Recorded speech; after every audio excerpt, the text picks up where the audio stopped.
I gotta remove X as always. It's a bad habit at this point. And we are live here. Bad habit. Yeah, definitely. Going live randomly. Here with Dude, What's the Bid? We're on episode, what is it, Casey? 23. 23. I love that number. You know the reason why I love this? And it's good because Charley Dehoney's with us today over at Upwell, and he's sitting in the Chicago airport. You know who number 23 was? It was my idol growing up, Ryan Sandberg. That guy totally just leaned into it. He really was waiting for that, wasn't he? But yeah, so I mean, you went Ryan Sandberg, which I mean, for a baseball guy, that's the right application. But we're in Chicago. I think there was only one direction everybody thought you were taking this. Yeah, Jordan, right? So another famous 23. There's a few others, I think. 23 was a really good number back in, I guess, certainly in the 80s. In the Mets or in the championship series, going to the World Series, hopefully. And yeah, it's just a good October so far. Favorite time of year. It's the best. Sweater weather is just coming back into focus. College football is becoming real. And baseball is actually interesting. Yeah. You know, it's great. OU Texas is this weekend. Another highlight of my year. And there's only one team that I follow. San Jose State Spartans. Oh, nice. Michigan State. San Jose State. Oh, San Jose State. Yeah, I couldn't make out the tattoo. I just ran into a Spartan here at the ORD airport. Just talked to a Spartan football. Oh, really? So nice. Love to hear it. Cool. Very cool. Well, Charley, thanks for joining us today. I wanted to learn more about Upwell, what you guys are doing, and get the ball rolling. First of all, though, you want to talk a little bit about freight rates and maybe the freight market, and if the hurricanes have kind of moved it at all, or what we're seeing out there. You know, we sell to brokers and carriers, and we're certainly seeing the ebbs and flows of the market. I think most of us are hoping that this, sort of disaster relief stuff is going to be the tipping point that sends us on that arc. But I would say by and large, our sense is we're finding that brokers, carriers, they're leveraging technologies like ours because they're doing more with less as a direct result of the rates staying so low for so long. So I don't know about you guys. I hate to be the bearer of bad news, but I'm not seeing any green shoots. I'm not seeing any of these really positive signals that tell me the fourth quarter of 24 is the end of the end. So I think just like everybody else, I'm just sitting here watching cautiously, patiently, and wondering when we're going to see this trough and what it is it's going to be that gets us out of it. Yeah, I've always been kind of a perma bear, and I'm definitely a perma bear right now. I don't see any green shoots of any significant, maybe a short-term blip, but nothing that is really going to correct any markets. So, I mean, I want to hear what you think, Casey, because I know you think pricing all day, every day. I do think about pricing a little bit these days. And it was interesting. I saw a post this morning from a cheeky guy that a lot of folks, I think, see on LinkedIn, Chad Olson, over at AVRL. One of my favorite dudes in the industry, man. If you want an opinion, call Chad. Yes, exactly. Yes. The guy's got some conviction and may very well, have more spot market bid data than anybody out there. I know he works with a lot of folks on that side of things, but he had a bullish good morning. He said bull morning, I think it was the post on LinkedIn, and I asked him if that meant the bottom is in, and it replied with an insightful reaction. So it got me thinking, and I dove into our rates, what we're seeing over here. freight picked yesterday, starting to see an uptick. If we're just looking at dry vans,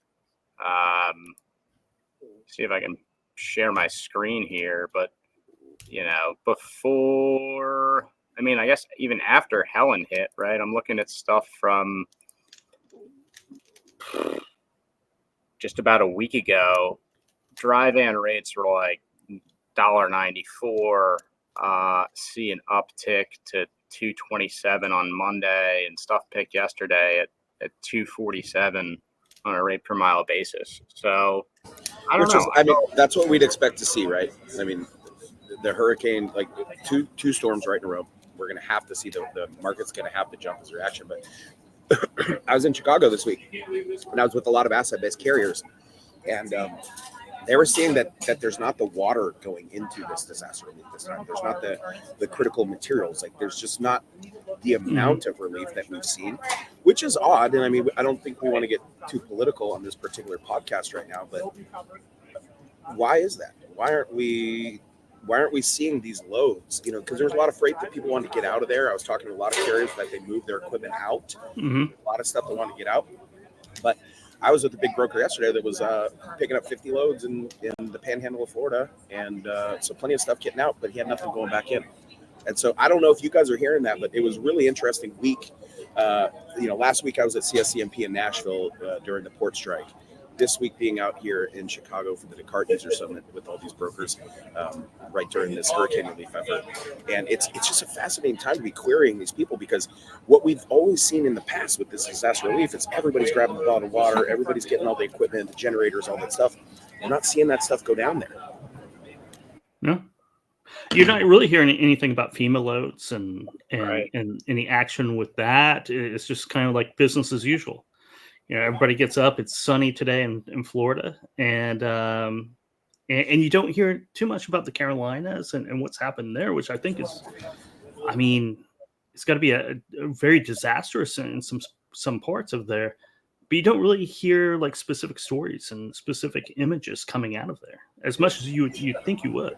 I do, but I've been a big X guy for many years, as I know a lot of your guys' listeners. We're all tied into Freight X, but I'm getting a lot of real-time feedback, a lot of people posting videos from the Carolinas, and I think what you're seeing from the people on the ground is that you're not seeing that level of relief that's happened in the past. And I think it's just a question that's popped into my mind over the last 48, 72 hours. Is like, what's different about this? Why are we not rushing to this aid? Because we're all in freight. We all know what FEMA loads mean. It's an opportunity. These are windfall moments, and I'd be curious. What the brokers on the street, the real guys that are touching the freight right now, that are listening to this, what do they think? What do they see? Same here. Because as you said, there's just. I remember past hurricanes and FEMA and relief, and it was a huge storyline in the mainstream, outside of freight. But I'm just not hearing it outside of freight. I'm not hearing too much about those situations whatsoever. Well, let's be honest. as brokers, we need the sharps. We need the ups and the downs. That's how we make our money. Yeah. And so when the market is not moving as volatilely as we'd like it to, I think it begs the question, what's happening? It does. It really does. It begs that question. And because these are opportunities, right? This can make or break a year. If rates shot up for the month of October, let's say, it can make or break a year. And you don't see these volatility spikes whatsoever about any event. And it's just strange. Just overall strange. I don't know. I guess there's some speculation that there's no more funds, right, from FEMA, or they're having a hard time getting funds together. It's been spent on maybe the border or other initiatives. So I'm hearing the same thing, Casey, that these FEMA funds have been depleted, and the investments our government's made in the border and over in Ukraine. I'm hearing these same things. I guess one thing I struggle with, and you guys are probably the same, is especially during, I don't watch politics until election season comes up. And then I get super enthralled with it, and it's all interesting. And the whole country is either going to be way better off or terrible, depending on the outcome and how you sit. And I've always tried to just live in the middle of these things, and I feel like if you're on too far one way or the other, like you're actually the problem, and the rest of us are trying to kind of get you back to the middle so we can communicate. But I think in these moments, I just don't know what to believe. I don't know what the root cause is, but I just know that when we look at the data and we see in the freight market, all three of us who pay that attention to this stuff every day, we're not hearing about FEMA loans. And if we were, our friends would be telling us about it, right? Yep. I mean, we would know. So just,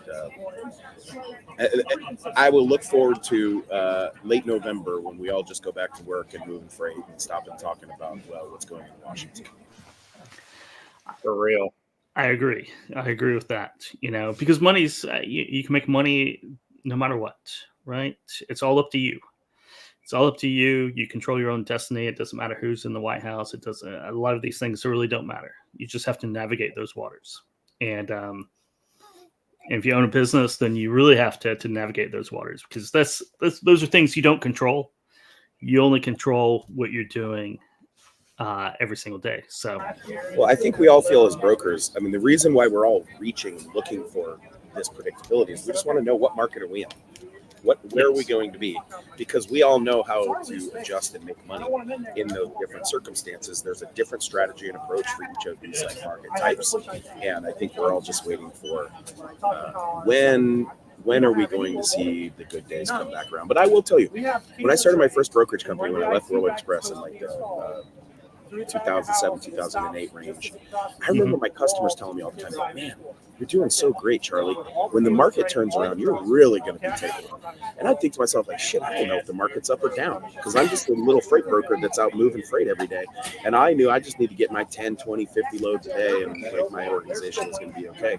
So I think, if you get too caught up in the market one way or the other, you might not be doing enough to grow, right? Because if the market is the reason why you're not growing, there's probably some other levers that could be pulled. But there definitely is, right? And you're giving your success or giving your results over to the market is never a good thing. It's just never a good thing, because it gives you a great excuse. Yeah, I will say that I agree 100%. But the other thing that you learn as you get a little bit older is you're never going to outmuscle a market, right? I mean, you could go in and you can through hand-to-hand combat, blood, sweat, and tears, you can get your piece. Yes. But if the market is down, and we're seeing this with the publicly traded guys that are looking at changing their strategy, the folks that have been waiting to IPO that are just going to have to keep pushing. It's trickling down to the early stage, the venture capital markets, as these publicly traded companies, I think the industry is still wondering, hey, once this AI revolution takes off, what is a SaaS company going to be worth? Because is AI going to disrupt all of these SaaS companies that are out there? So, as somebody who's building an early stage SaaS company, I'm trying to keep all of my options open so that over time I can make sure that if valuations don't stay high in SaaS like they have, that we still have options for our business. So I think these are moments where, going back to kind of round that out, that when you're young, like I was when I started my first brokerage, I just didn't know the industry. I didn't know the market. I just knew how to sell freight. But then as you get a little bit older and you get a little bit more perspective, you realize, luck and timing are as much part of anything else that's successful as intelligence and work ethic. It really is. And it goes back to what the market's doing, right? If you're riding high on a great market, you're not a genius. You're just riding that wave, right? And if you're riding low on a low market, you're not a failure, right? You just have to worry about what you can control and know the market. And it's strange, knowing your business and then knowing the industry, right? And the valuations, you get to that stage of it, and being aware of that and building a strategy around that as much as anything else. Absolutely. Yeah. I mean, sorry, go ahead. No, go Casey. So, there's companies growing in this down market too, right? I see some folks, and I know, Kevin, you just did this research report. There are a lot of companies that are doing very well, adding headcount, adding customers, probably just doing things better than everybody else, right? Like not buying trucks at a loss, servicing their customers really well, and sure they're getting paid on time too, you know?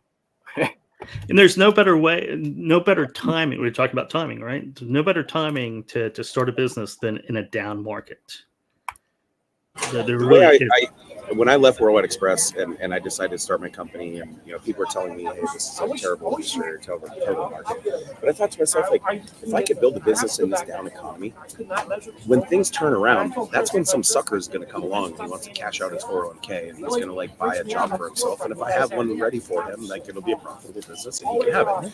And so I sold 2 companies in 2014, exactly under that same circumstance, and I built both of those companies through that downturn.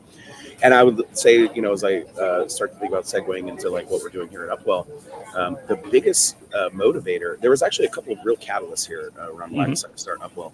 Number one, I was working with some of the largest logistics companies in the world, helping them identify opportunities for digitization and advancing their business.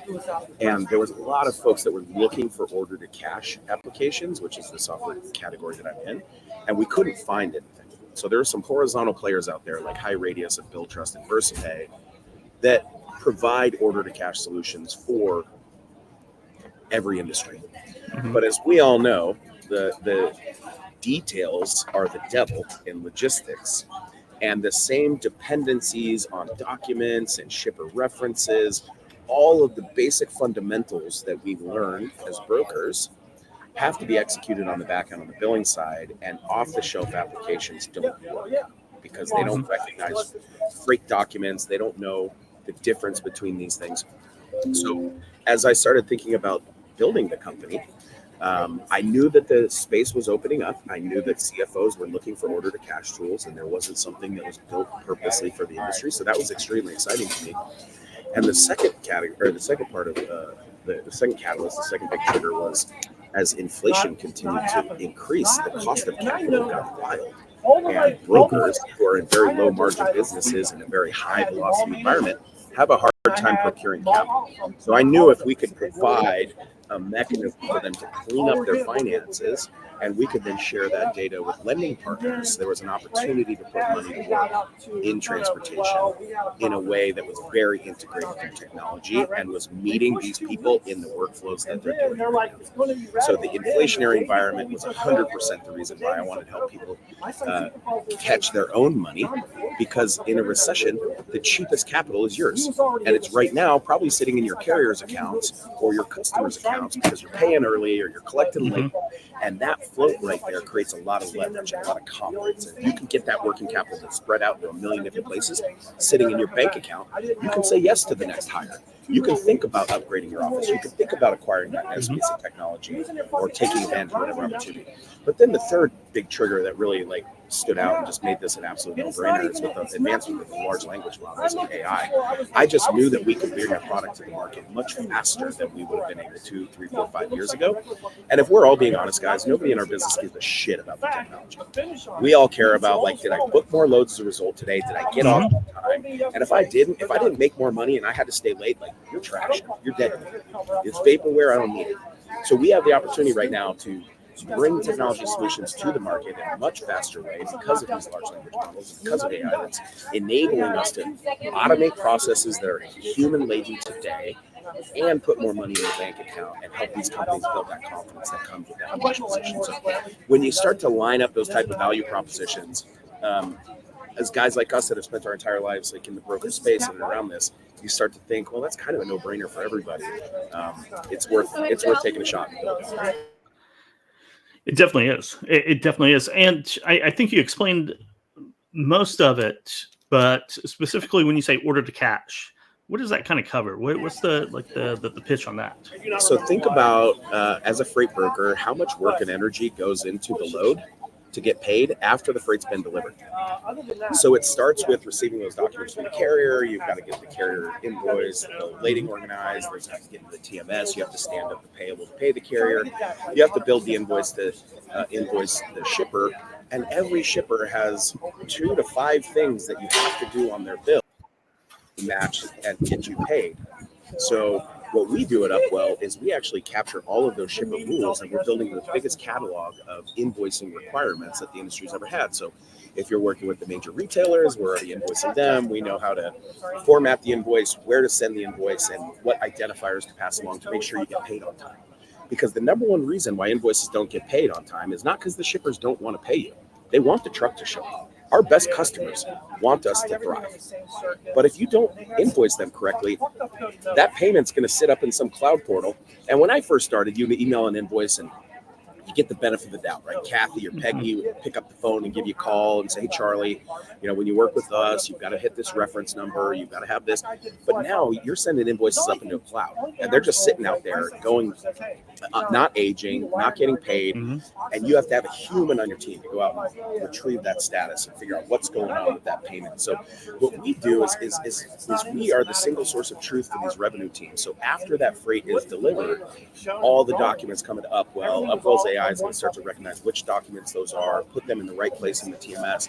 And then we use AI to audit against all of those data points that shipper requires. So there's a shipper record in Upwell with all these unique requirements. And if you're invoicing Target, and Target requires a bill of lading with a particular stamp on there and a signature and reference numbers that begin with this specific schema, all of those rules can be tied into Upwell. And so Upwell is going to use AI to audit that invoice before it's generated. So if we use the same standards that they audit us against before we send the invoice to them, the freight audit company is going to have less to go after, less waste in the process, because the invoice is going to be accurate, complete, and thorough. So we do everything from the pre-invoice audit to the generation of the invoice. We deliver the invoice. We integrate with all the major payment portals like Cass, US Bank, Cooper Freight, helping the brokers get paid faster through those folks. We present credit card and ACH options to all of the customers so that your customers as a broker can have a payment portal where they can go tick a box and pay their invoices, like a Bill.com solution for our business.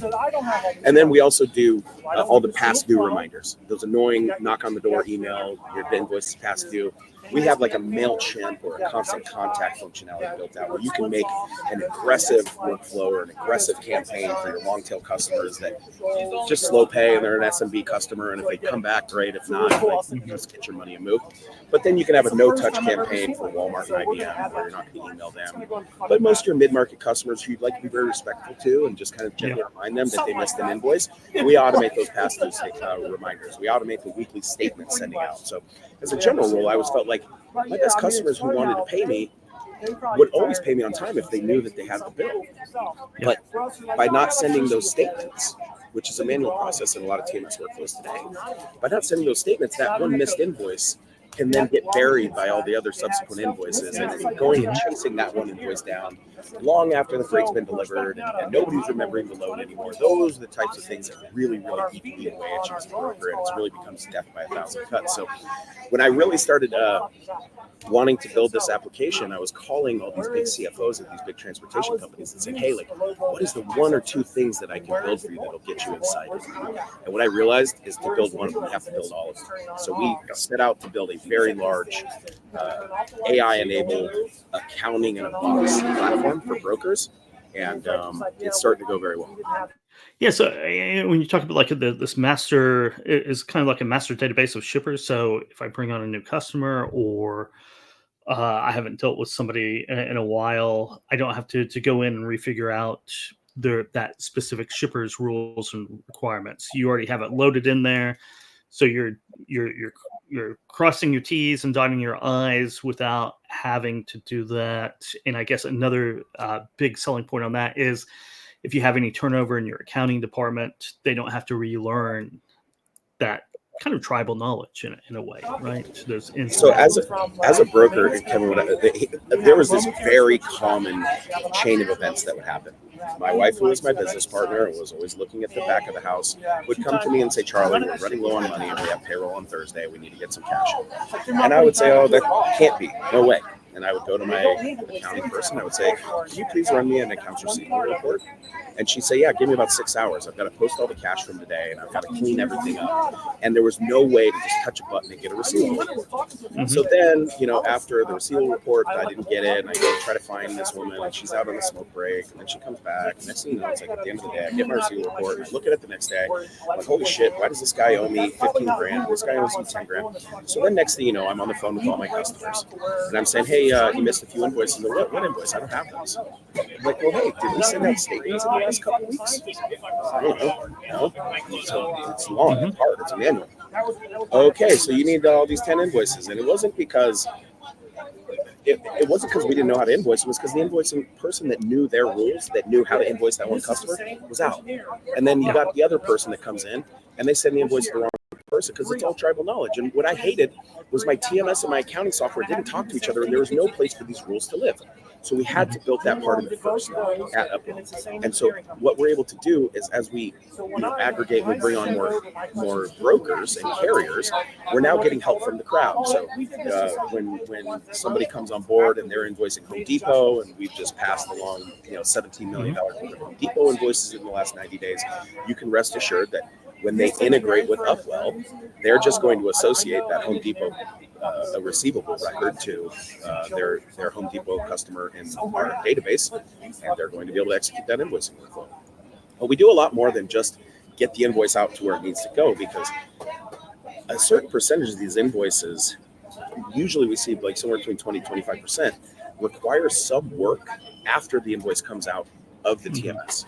So as an example, we have a lot of clients that have customers that require the bill of lading to be separate from the freight bill, and just having 2 PDFs versus 1 PDF, and that PDF needs to be labeled using the identifier that was passed back by this retailer. And what I found is that the reason you have to do that is so that their automation on the other side can pick up this bill and get it matched, because there's no humans opening invoices anymore. This is all AI. So what we decided to do was, if we build those standards and we can audit that invoice and we can make sure that it goes out, and we can get a signal back from the platform that we're invoicing, and it says invoice received, payment will happen on this date, that if we could use AI to do all of those things, that there was going to be a lot of people that were freed up from just the status retrieval piece of it, and that they were able to go out and work on the exceptions. And we all know what these exceptions are. You guys have been familiar with these. It's something that happened during the load that changed the price, or the load was canceled and there was a tonneau associated it, and then they use the same order number, and it just creates all these bottlenecks in the back office. And so in our platform, these custom invoice generation tools, the ability to change the way that we splice the documents, label the documents, manipulate the subject line of the email, these wicked requirements that shippers impose on these logistics companies, we can automate those things and just take those parts of it away. And the really cool part is since we sell to these back office superheroes, these people who have spent 20 years in logistics helping get paid, is when they get to Upwell and they see this integration screen that we have, they're able to click on their TMS and enter their username and password. They're able to click on their accounting software and do the same thing, as well as all these AP portals. And so once they have all these tools integrated into one place, we're really providing these people something that they've wanted and they've thought about for many years, but nobody's come along with it. And so I think that's like the most fun and exciting part is structurally, everybody in logistics, the CFO, the CEO, they know we want to do more with less. We want to get our money faster. If you can reduce my cost of capital, that's a great thing. So that gets us in the door pretty easily. It's a very clear value proposition. But what really helps us grow and scale inside these companies is finding those superheroes. They're the keepers of all the secrets. They know where every body is buried in the organization. They know who your biggest customer is and who the biggest pain in the ass is from the back office perspective. And these are the people that as sales guys are always trying to snowball, because early on you're out there and you're making the deal and you say yes to everything the customer wants. And then this person comes to you and says, hey, I don't think we're making money on this. I got 5 people doing their bills. And as a sales guy, oh, it's fine. We'll Of course. Yeah. But the reality is that people aren't sending stuff near shore anymore. There was this huge movement to send everything to these BPOs years ago. And I think we ran into it limitations. I think we know what we get. There's certain functions, certain roles that are over there that are very valuable. But accounting and finance, FP&A, that's something that is sitting here in North America. And so we're really, really going after those folks that are just moving documents around right now and doing stuff that they hate to do. Taking that stuff off their plate and letting them get down into like the real blocking and tackling, figuring out what you need. Yeah, that's interesting.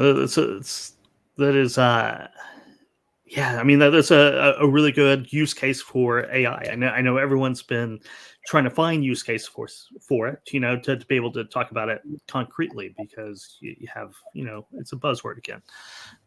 As they travel in and out of a freight is AI, but how do I really use it? And I think a lot of people are trying to figure that out right now.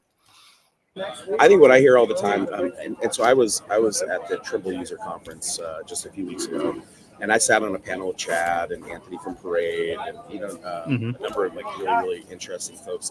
And the topic was AI and logistics. And this is really funny, guys. We had 90 procurement professionals that when we kicked off this topic, the moderator said, "Hey, raise your hand if your job is to buy technology for a logistics company." The entire room raised their hand. Mm-hmm. And you know what, these events, the panel on the last day, like nobody goes, but this room was full. So like it shows you there's a real appetite for AI. People wanted to figure it out. But of these 90 plus people that raised their hand, the moderator then said, "Hey, raise your hand if you're using AI in your business." And everybody kept their hand up. He said, "Raise your hand if you're not using Grammarly or one of these off-the-shelf platforms. Raise your hand if you've deployed AI on your servers and you're automating workflows in your business today." And the reality is, guys, like, I don't expect our colleagues in logistics to go out there and be on the bleeding edge of deployment of these solutions. That's our job. We have to do it. We have to make it. And we have to make it easy. We have to hold their hand, and we have to integrate into their systems, and we have to meet them where they are. We have to give them no extra sites to go into, because everybody has password fatigue. And the swivel chair model has to get fixed. So the future is headless. The future is APIs. The future is bring the data into the platform that they're operating in today and just make it work. And this is the right application for AI, is because AI is wonderful at extracting data, matching data, taking the next step or two once those patterns have been recognized. And I think in our business, I stay committed every single day of thinking about new ways to bring solutions that are happening in other parts of our life, technologies that we're already using on our mobile device or in other areas, and just bring that to this workflow.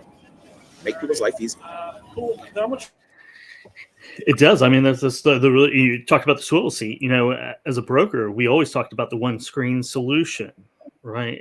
If you're sitting in, you're booking loads, you're selling to the shippers, right? You're doing that cradle to grave type of a business. But we don't really talk about the other departments within the brokerage and their password fatigue, because I think that is something that we just all have. It's just I have so many passwords and I have no idea.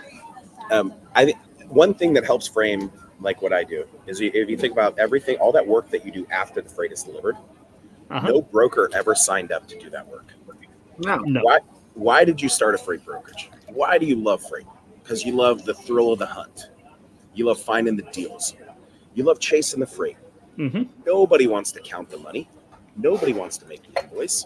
And that's not why we got into this industry. You're talking about 50 loads a day too, right? 50 loads a day, 20 working days a month. That's 1,000 invoices that you're sending out. And I'll be honest, guys, if I didn't marry the person that I married, I don't think I would have ever discovered how deep of a problem this was. But my wife would never let me off the hook from all the promises that I made in the business that I just dumped on the back office. And growing up at Worldwide Express, we were taught to say yes and ask questions later. And so, when I took that approach in my own business, and then I was the one underwriting the back office costs, and moreover is like I'm dumping this terrible work on the person who in the world that I love and respect the most, and she's actually telling me the truth for the very first time in my life, saying like, I don't think we're making money on these accounts. We got people doing this work. And so when you think about that, like, that's really what's happening. That's a microcosm of what's really happened in our industry over the last 5 or 6 years. Is everybody tried the BPO thing, you move everything to Philippines or Colombia or whatever, and there's value there, right? There's merit there. Mm-hmm. But you can't move everything over. And the time zone lag and the latency and losing a day here and there, these things don't play in finance. Every day you delay sending out an invoice is the day that you're not going to get paid. And in our business, we're paying out every day. The trucks have to keep moving. We have to keep the carrier showing up. So I think it's a really good time for us to be thinking about this white space right there. Right. The freight's delivered before the money's in the bank. What are all those little tiny nips and cuts that we can make that'll just help you keep a couple extra bucks in your account as opposed to sitting in your customers? Exactly. Yeah, the offshore. It was a good segue, right? It's taking higher salaries here in the U.S., moving that over. But I think the AI kind of revolution is eliminating not everything, right? But I agree. But I would also say I think those BPOs are very smart to be thinking about what AI relationships can they leverage now to avoid the disruption. Yep. So we know all the usual suspects in our industry, the folks that have stood up great BPO services, really help many of our friends' companies scale.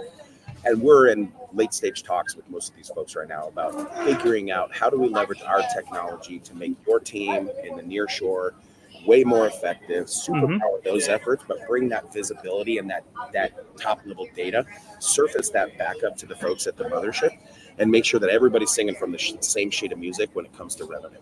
So I think digital tools like ours will continue to support the globalization of our operations. And I don't think it's going to be possible to truly reduce your cost of service as low as you can without this type of tool.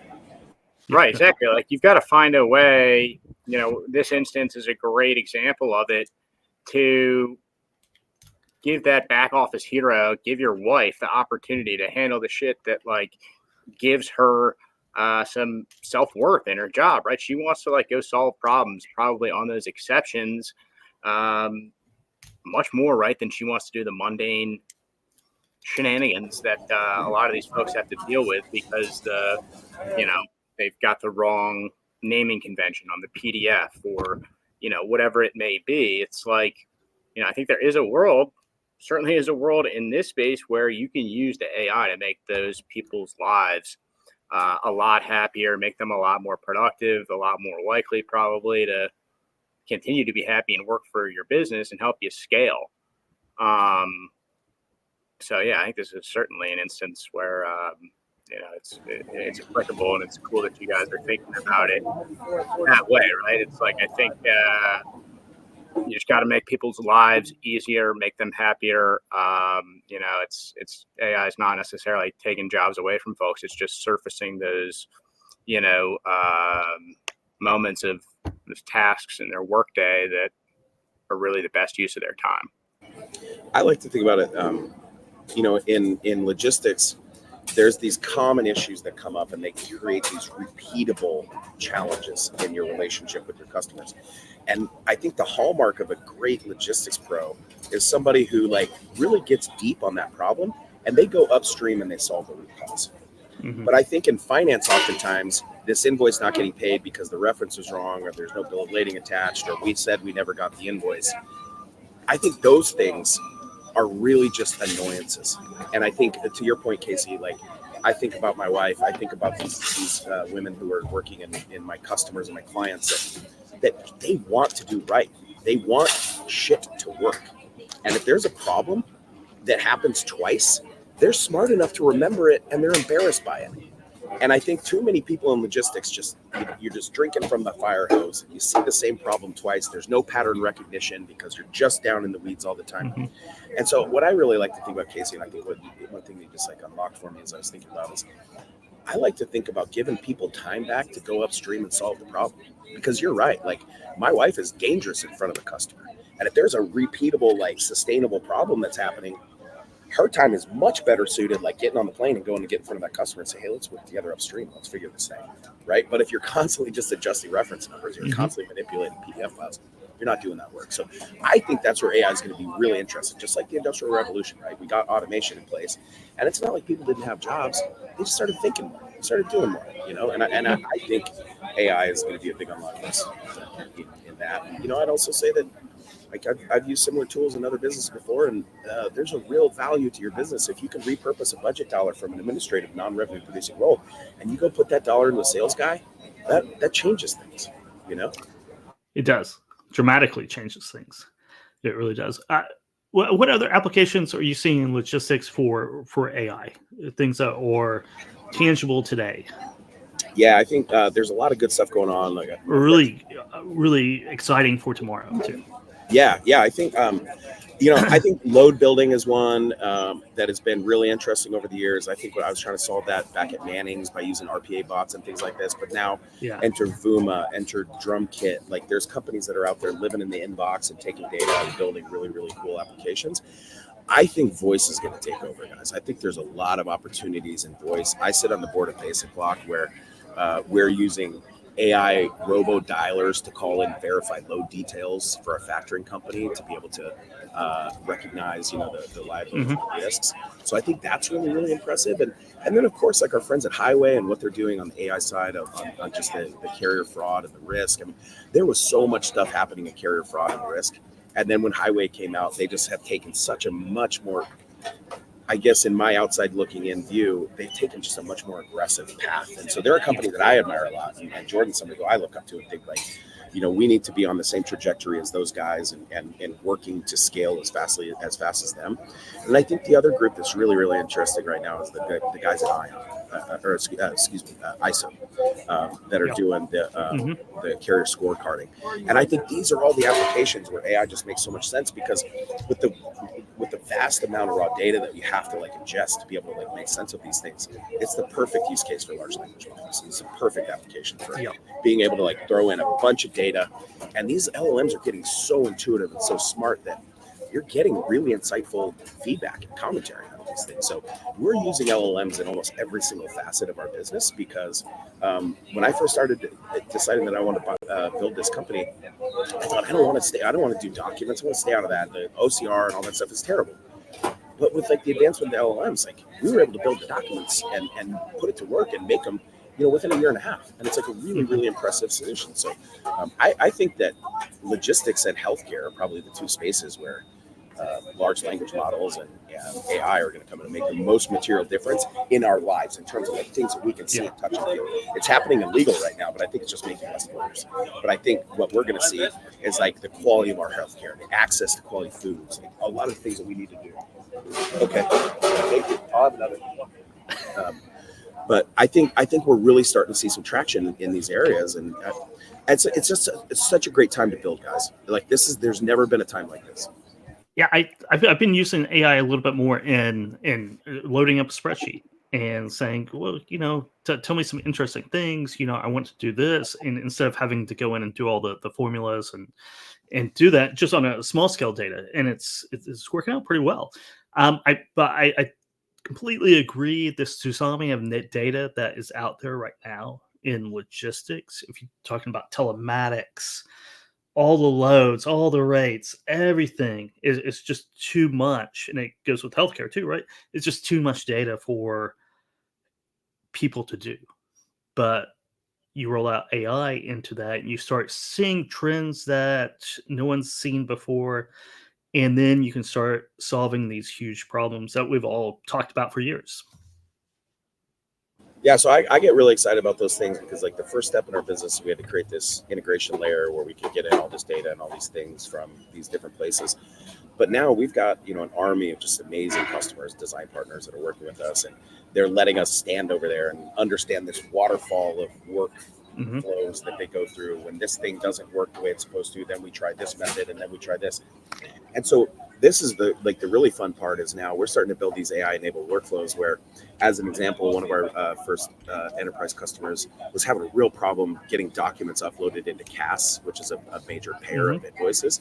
And once the documents were there, they just weren't getting payment statuses back fast enough. And that was leading to delayed payments. And this was from a very large customer. So 3-4 days DSO on a big account, that'll make or break your month.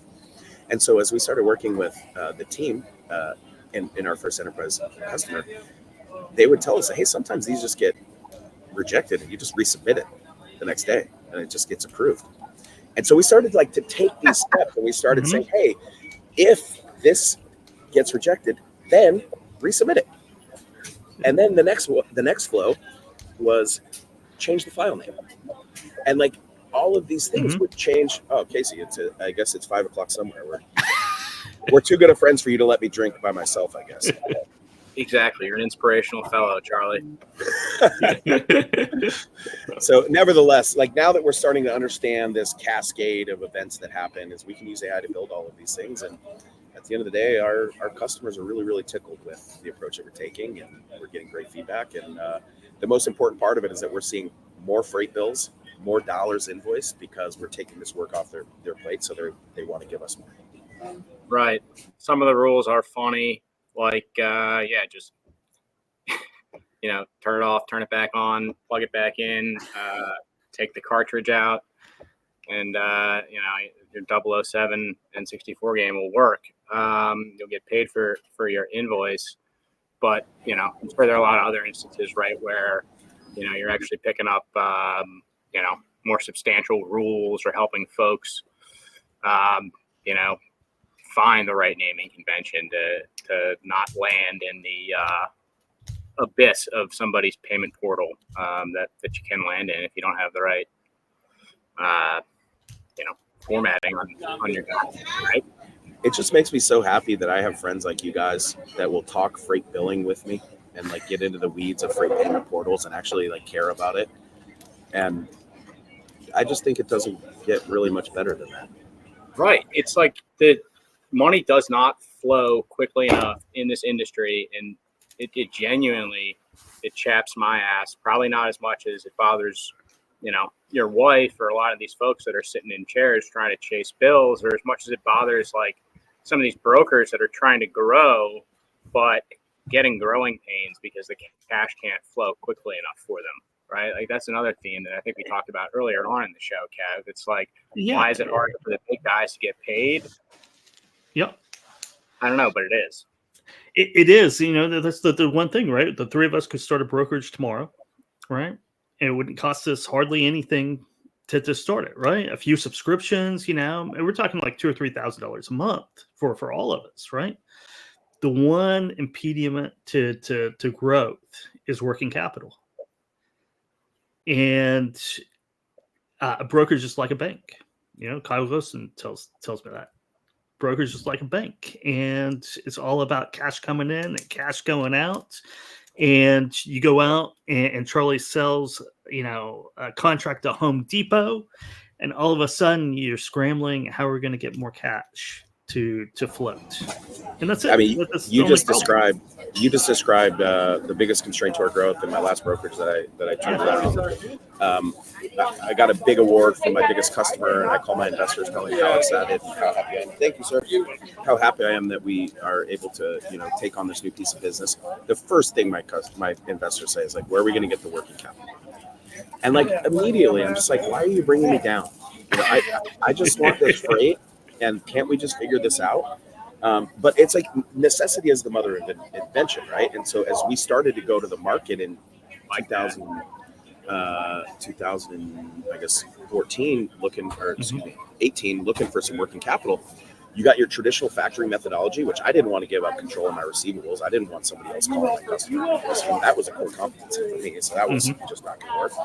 And at that time, Triumph was coming out with their payment product to get payables off of the balance sheet of the brokers. And that provided some liquidity. That was interesting. But really outside of like the payment providers, there hasn't been much evolution in access to working capital. And what most brokers do, Kevin, if we went and started a brokerage, what we'd probably do is we'd call our local credit union and we'd talk to our buddy, and he'd give us whatever off-the-shelf revolver that we're using. We're accessing the same terms of liquidity that, somebody that owns a 7-Eleven or somebody that owns a car wash. We're all getting the same capital product, knowing theirs isn't the same. My needs are going to be way different than theirs. And so as I really started to think through the opportunity to help folks use their own capital, really I started sharing that vision with large banks and payers of invoices. And they started giving me the positive affirmations that, hey, if you can build this, we want to partner with you because we want to support the small broker. We want to give the broker our cash right now. But there's not a lot of entry points in logistics for capital to flow. And I think a lot of folks have taken the wrong approach and tried to put working capital solutions, whether it's trade finance or factoring, through the TMS. And the TMS is just such a limited part of the financial workflow. There's this whole other world out there of payment portals and your accounting software and all this payment data. Because really, at the end of the day, to underwrite a brokerage, to put money to work in a brokerage, I'm not underwriting the broker. I'm underwriting the creditworthiness of the underlying customers. So if your customers are all in one industry that's heavily levered to some financial circumstance that might hurt us, we as a bank cannot lend to you. So what we've done at Upwell is we work closely with these banks to say, what is the information that you need on this customer profile? How can we take this information and package it up for you in a way that gives you a single pane of glass to look at the health of a business and a brokerage, and then offer them a product that's appropriately suited for their stage of business, for their needs. And so this is the opportunity that I get really, really excited about. Is our customers are coming to us today saying, hey, we've got billing problems. We got way too many people in the back office, and I need to get some of my day back. And as we go and we help them continue to improve their DSOs and their cash positions get stronger, I'd like to think that we'll be able to help our customers access the premium capital that is only reserved for the fastest growing and the best brokers that are out there today. But that's the type of broker that it's worth the bank's time to go in and underwrite because of all the legwork that goes in up front.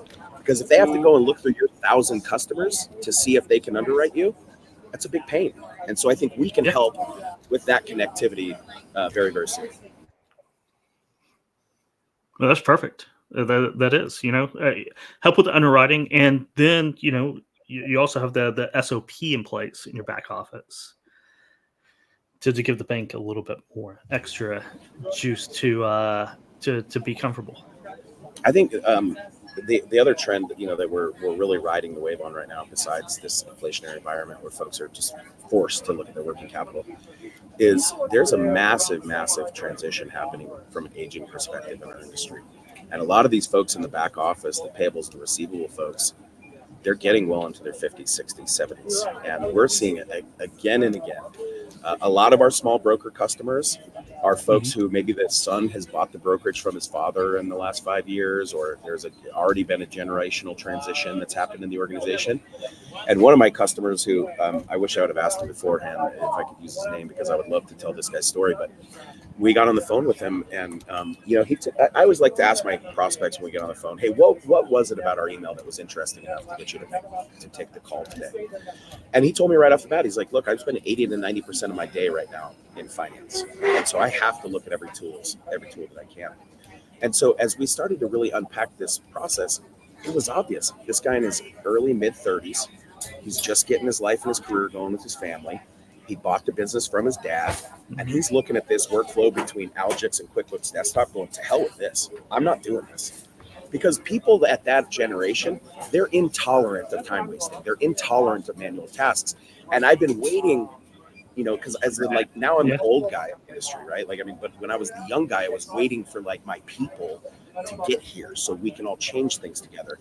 But now that's happened, so I'm just glad that I'm at least still in the game and I get to see, these folks getting what they want. Yeah, no one buys a brokerage to do accounting. The last thing you want to do is spend 80% of your time trying to sort out invoices and who's been paid, who needs to pay. For guys like us, guys, let's be honest, that's soul sucking work. Oh yeah. No. If that was a fundamental requisite of me being successful, there's no way I can find success if I had to be an accountant. No way. No, I do my books about twice a year. It's just tough to do. It is. Yeah. But I got to run here in a couple minutes. I got a 2:00 call. I got to go do. So do we want to kind of wrap it up here? Everyone in a good spot to do that. I don't know. How do you guys do this? Do we do a cheer or what do we do? I don't know. Charlie, thanks for coming on. And how does our audience reach out and learn more? So we'd love to have you stop by upwell.com, check out what we're doing. You can also just check me out at charleydehoney.com, or you can find me on LinkedIn or X. Coming to a Freight Tech event near you. I'm looking forward to seeing you guys out in Chattanooga, I'm sure, at F3. And this time of the journey in the company, I'm on the road somewhere selling some freight services, some great technology somewhere in the country every week. So you'll see me. You coming out to Broker Carrier Summit here in a couple weeks?